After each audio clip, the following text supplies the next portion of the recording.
All right. Good evening, everyone.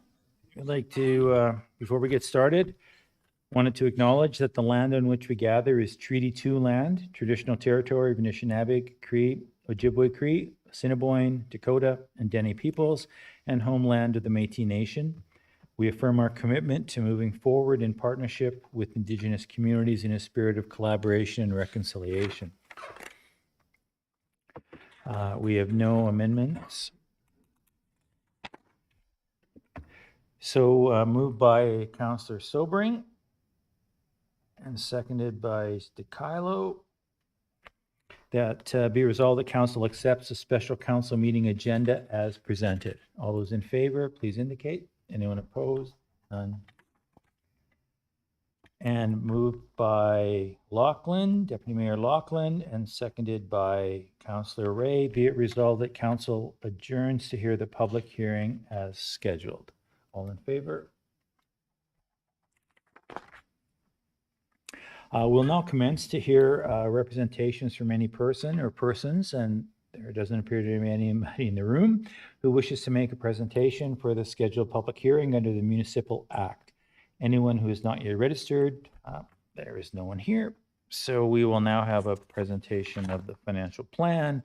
So we'll proceed with the process, and we'd like to call on City Manager Charla Griffith to speak in favor of the 2024 financial plan. Thank you, Mr. Mayor.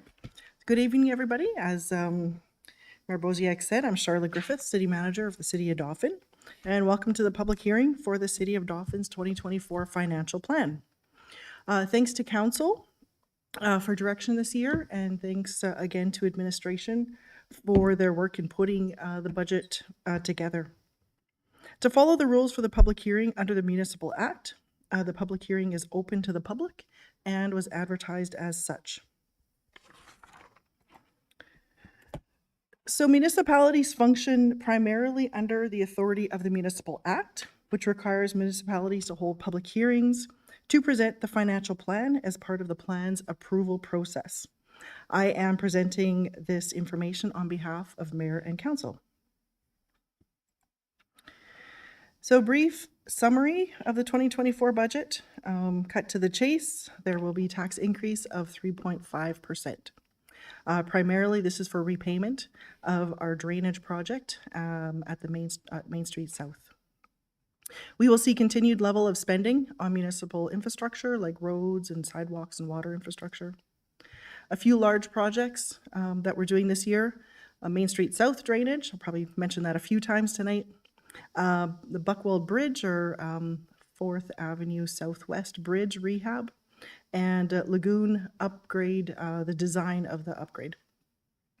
Also in terms of recreation, working on some active transportation routes, helping DRS out with vehicle and equipment upgrades, a new condenser at Credit Union Place, and a new roof over the Parkland Rec Complex part of the building. From the fire department, there's a pumper truck and it's on order, and we're hoping that it arrives by the end of this year. A couple other highlights, we have increased support for local community groups through grants, and the City of Dauphin will be doing an update or starting an update to the zoning bylaw this year. The development plan was completed last year, and in concert with an update to a development plan, the zoning bylaw needs to be updated as well. So we'll start that in 24, and it will be completed in 2025. So to talk a little bit about how the budget is put together, the components of it. So we have a general fund and we have a utility fund. And there, in the general fund, there's a revenue and expenses side. And some of the things that are included in the general fund, public works, recreation, protective services, economic development, tourism, and administration. And the utility is our water and our wastewater. So breaking that down a little further, the general fund revenue side, there's 4 revenue streams that we collect. So one is provincial school tax, then local school tax, and that goes to Mount View School Division. Municipal tax, which is the property tax, that's for the municipal taxation. And last is other revenue, and that might be grants, user fees, and fines. So the provincial school tax, or it's called the education support levy, for residential properties, the mill rate remains at 0 and has been for many years. So it's only commercial property that this applies to. And it's just a shade lower than it was last year at 8.128 mils, and that raises $981,000. So something to note is the city collects this on behalf of the province. The city then passes it on to the province. We have no control over what amount is levied, and we aren't able to spend any of it. Next one is the local school tax. So it is for our Mountain View School Division. In our municipality, we only have one school division, so this is only for the one division. The mill rate this year gone up some. It's set at 13.870, and it raises about $4.8 million, and that's about $340,000 more than last year. Similar to the previous tax, the city collects the school tax on behalf of Mountain View School Division, passes it on to them, and we have no control over how much is levied. And just to reiterate, the city does not keep either of these two taxes. Something to note here, the provincial government is making changes to the way that school tax is collected again. In the previous 4 years, the province collected the local school tax as part of the municipal tax bill, and then provided rebate checks to those who qualified. And that's part of their plan to reduce the dependency on school taxes being raised through property taxation. Starting in '24, the province will be applying that rebate directly to the tax invoice, so ratepayers will not be paying it all up front. So we don't know a lot about it, so we will be learning as everybody else is learning. Next stream is the municipal tax. That's what comes to the municipality through taxation, through property taxes. So our mill rate this year is 19.513, and that raises $7.257 million. And the last revenue stream is other, and it's the nice catch-all, just like miscellaneous, it's other. This year is just under $14.5 million. And we've got a few big projects for that. As the slide said, there's a handful of things that we get. A couple to highlight. Taxes added at $100,000. That's taxes that we don't know that we're receiving yet, but we can anticipate because we're adding new bills, new assessment to the tax roll.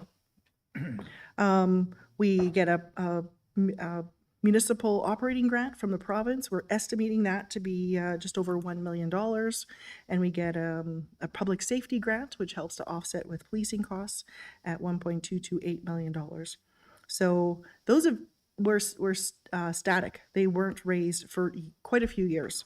And last year we saw some increases, and we're told this year we'll see increases again. However, we do not know what those numbers actually are. We have not heard from the province yet, so those are numbers that we have estimated. Accommodation tax, we're looking at raising about $400,000 for that, and that all gets put back into our community through into recreation and tourism. And at the bottom, we've got a couple grants there. One is the Municipal Economic Development Infrastructure Grant, or MEDIP grant. That's $3.8 million, and that, again, is to go to offset the costs of the drainage project at the south end. And we also have a child care facility grant. We'll be drawing $3 million from that for work being done this year on that, with a grant of approximately $5.5 million total. Next two slides are really history. The first one is the last 11 years of residential mill rates, and that can be for reference purposes. But just as a comparison, in 2013, The municipal or the total residential mill rate was about 45 mills, and now we are at 33.5. So we are doing our best to keep our taxes as low as possible. Likewise, for commercial, here's some historical information, but to compare for the same time frame, in 2013, the total municipal tax rate was, total municipal mill rate was 56.5 mills, and now it's about 41.5. These next two slides are always of interest, and maybe I will move this so you can see the number a bit better. So how much are the taxes going up? So based on $100,000 of assessment, the municipal tax portion will go up just about $26. In a regular year, like last year would have been, it would have been a $45 increase for school taxes, but just wanted to put a big asterisk beside that because the province is working that different this year. Similarly, for commercial, for $100,000 of assessment, the municipal taxes will go up about $37.44. The education school levy is going down 78 cents, and school division in a comparative year would have gone up $65.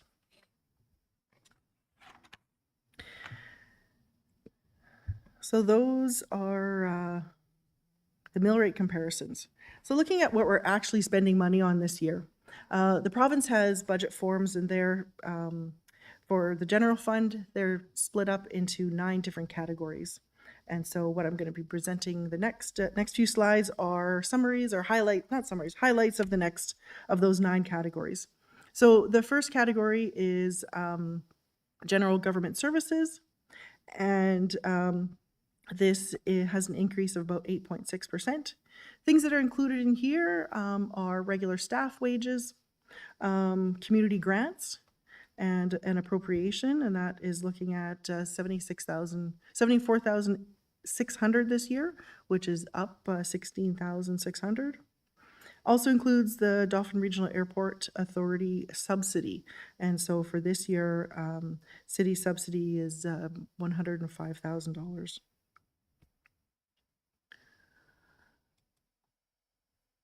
Next section is protective services. This is a very large portion of our budget, so just under $4 million. There's a 6.3% increase in this section, with RCMP taking 3/4 of it at just over $3 million.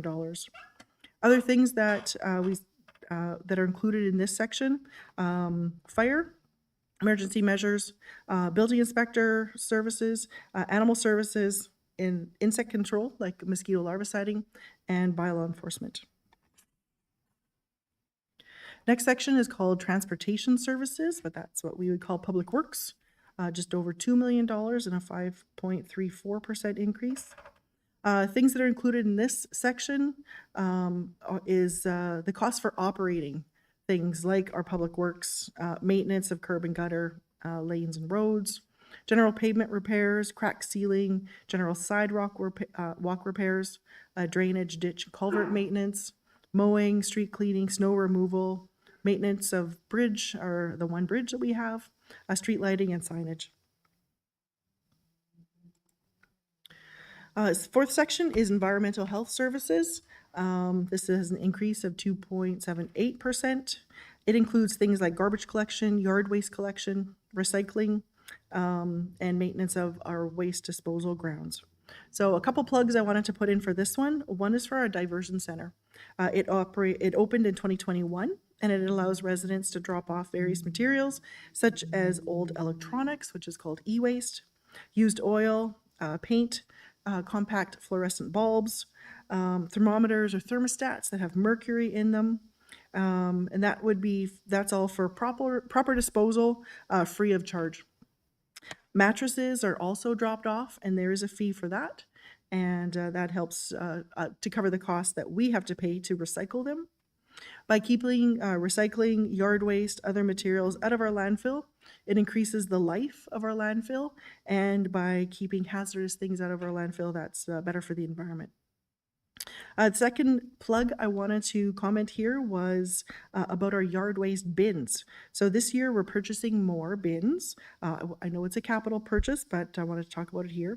So we're encouraging everybody who has not yet gotten a green bin to call the city to get one. And for those who have them, please use them. Again, keeping clippings, leaves, things like that out of the landfill is a way to extend the life of it. Next couple sections, one is public health and welfare services. And traditionally, this has been a static cost, and that is been a one-tier social service assistant payment to the province. But this year we added a increase of 4.4%, and that's to cover some costs that are associated with our community safety and well-being plan.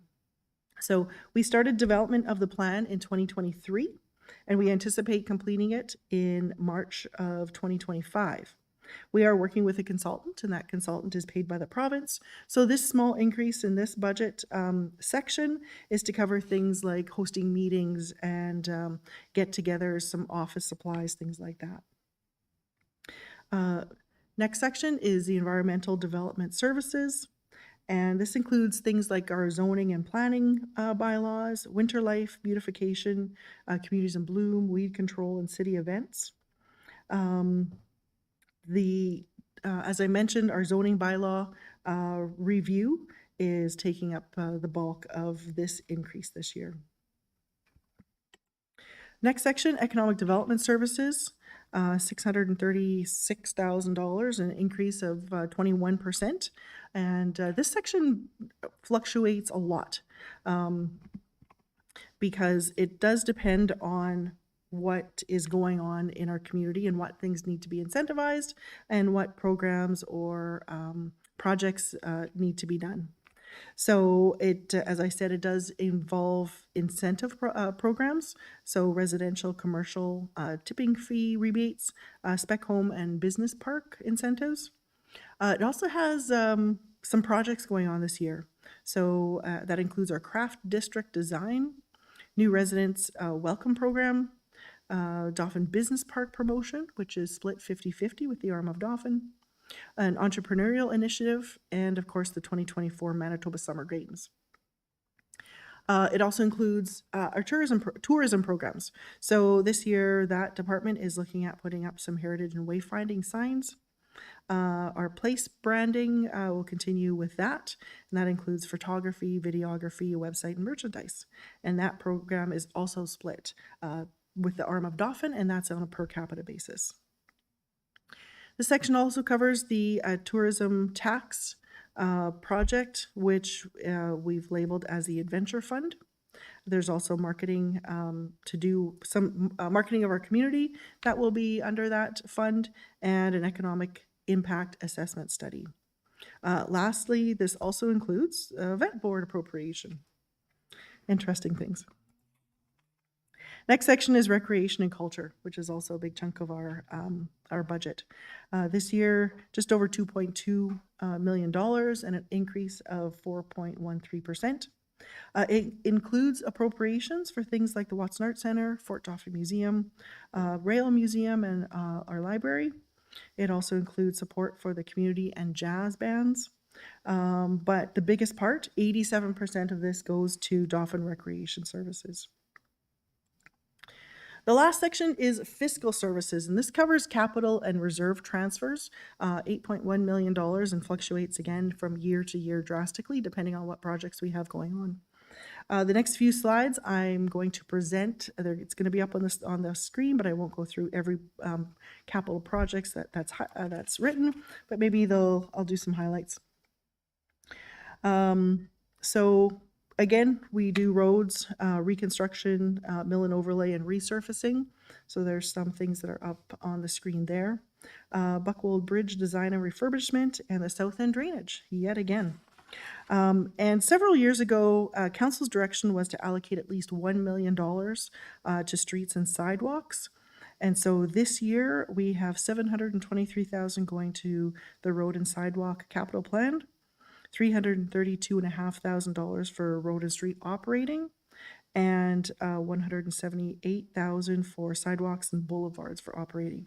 So that is a grand total of $1.23 million. So we are still keeping up with that commitment that we made. Another few things that we're working on. So the purchase of the yard waste bins, as I mentioned, and also the childcare facility. That's we just had a meeting on that today, and it's coming along really nicely. Looking at the one to highlight from here is the city buildings, City Hall exterior lighting. We're continuing to improve on some lighting outside of City Hall. For culture and arts, the Watson Arts Center is going to see some brick repointing and some flooring upgrades in their auditorium. And we've talked about a few things at in terms of recreation. So a summary in terms of percentages of where our budget goes. Fiscal services, just under 41%, and that's capital and transfers to our reserves. Protective services, 20%, as I said, fire, police, emergency, municipal emergency coordinator, things like that. 11.2 is recreation and culture. Transportation services or public works is 10.2%. General government services, which is like wages and administration of our buildings as well as our airport, 7.8%. Environmental health, which is waste, recycling, and yard waste, is 5.3%. Economic development services, 3.2%. Environmental development services, 1.1, and the last is the public health and welfare, which includes our social assistance payment to the province as well as the community safety and well-being program, and that is 0.2%. So that completes the things I wanted to tell you about in the general fund. Moving on to the operating, to the utility fund. In terms of revenue, this year we're looking at $2.355 million. Wastewater will generate $669,000, and then we have some others, which is about $304,000. City of Dauphin, next thing I'll talk about is the Public Utility Board order. So the City of Dauphin's utility rates are based on Public Utility Board Order 103/21. This order covered the years of 2021 to 2023, and noting that while we are waiting for our next board order to be approved, we continue to charge the rates from 2023. In the fall of 23, the city submitted a new rate study to the utility board for their consideration, and that covers from 2024 to 2026. We anticipate the study being approved and ready for use starting in October of 24 or the fourth quarter of the year. Considering that the utility ended the year with a $94,000 deficit last year, it is really important to have our new rates updated as soon as possible. And then noting, I've talked about a big lagoon project. Once we know the construction estimate of that, we'll be able to apply again to the Public Utility Board for new rates, and that would be starting in 2027. So some expenditures on the utility side for operating, $2.1 million for the water side, which is an increase of 3%, and $328,000 on the wastewater side, which is a decrease of 20%. Again, this one fluctuates based on the projects that we're doing. So some of the highlights that we've got continuous staff training. There's a lot of qualified people who operate our utility, and they're always doing some upgrading. We're also doing some work on the aqueduct, the booster station near the airport, our raw water supply, and Jackson Street Reservoir reclamation. Another highlight is a lead service connection replacement incentive program. So another couple plugs for some projects that we're working on. The Jackson Street Reservoir is at the corner of Jackson and Main Street, and it's the fenced area behind the flower beds and the flags where Amisk the Beaver is situated at the south end of town. So that reservoir has been unusable for many years, probably 15, if not more. In 2024, we will be removing the roof and the fence. We're going to be demolishing the interior structure, landscaping it, and reclaiming the land as part of the green space that's there. And then the lead service connection replacement incentive program. So if the city has set up an incentive program, so if the water main in front along the street is being replaced, there is a $1,000 incentive opportunity for homeowners to also replace their connection if it is made from lead. So watch out for your mailboxes for notification from the city if your property qualifies for that. Highlighting a couple of the expenditures, capital expenditures. So there will be some water main renewal, which is digging it up and putting in new stuff. And there's going to be some wastewater main relining. So that does not involve digging up the whole street. Couple other things in terms of capital expenditures, lagoon dredging and valve replacement, and lagoon design and pre-construction. So that completes the general and the reserve summaries of our spending for this year. Next is a slide that we've had for a while here, and it highlights our debt and what we have. And back in 2009, we had over $4 million in debt, and now at the end of this year, we have $703,000 of that debt left. However, we know that the general fund will incur debt for the south end drainage. It's looking like we will have that coming online in 2025.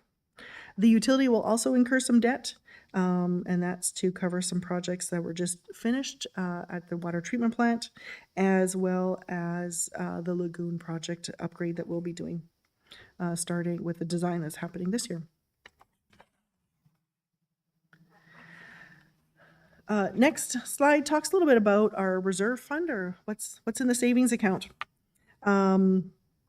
So about 12 years ago, council suggested that a minimum reserve balance of 1 year's tax take that we have that in the bank account, and then we had less than that in the account. I think we had about $6.4 million, and we had $4.4 million in the bank account, and our tax take was just over $6 million. Today's council agrees with that guideline. We do have $9.4 million, or we anticipate having $9.4 million right now in our general reserves, and 1 year's tax take is $7.277 million this year.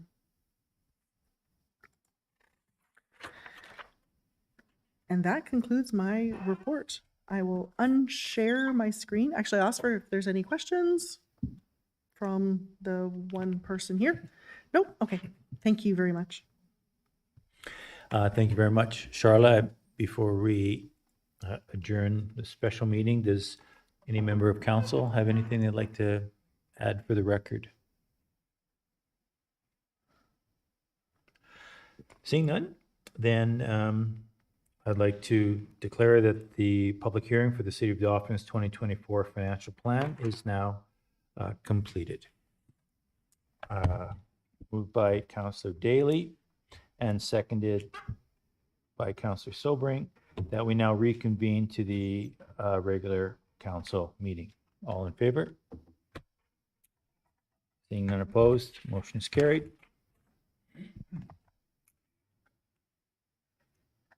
And moved by Lachlan, Deputy Mayor Lachlan, and seconded by Shtakilo,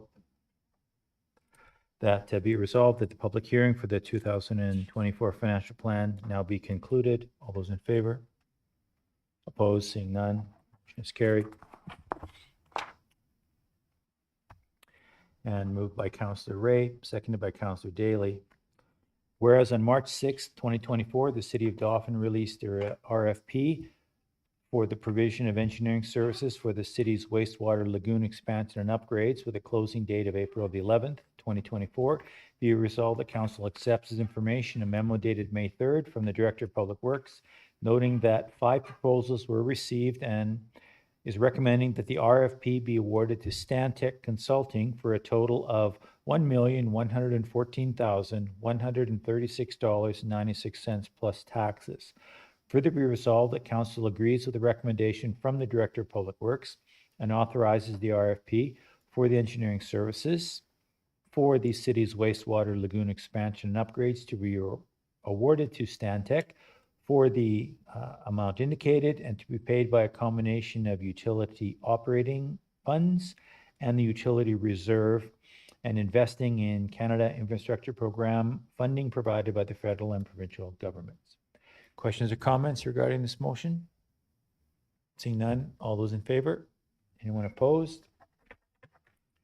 Motion is carried.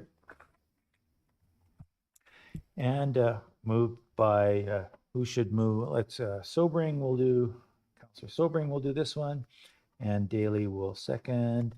That be resolved that bylaw 03/2024, being a bylaw of the City of Dauphin to set the 2024 tax levy, be now read a first time. All those in favor? Anyone opposed? Seeing none, call that carried. And since we've done that, that the meeting does so adjourn at 5:30 p.m.